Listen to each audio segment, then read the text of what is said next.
மீண்டும் பள்ளிக்கு போகலாம்,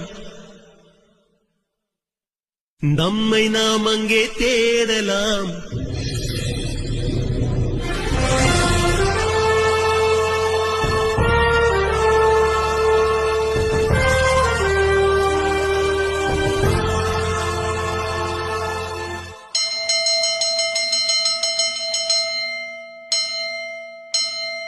மீண்டும் பள்ளிக்கு போகலாம்,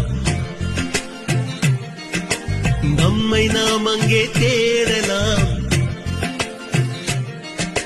ஸ்லேட்டு குச்சி கடன் வாங்கலாம், ஸ்லேட்டில் பேர் எழுதி பார்க்கலாம். கொட்டு வச்ச வாத்தியாரை தொட்டு வணங்கலாம். முட்டி போட்டு நின்ன இடத்தை முத்தம் கொடுக்கலாம். பள்ளிக்கூடத்தில் சொன்ன பாடத்தில் இந்த உலகத்தை நாம் அறிந்தோம்.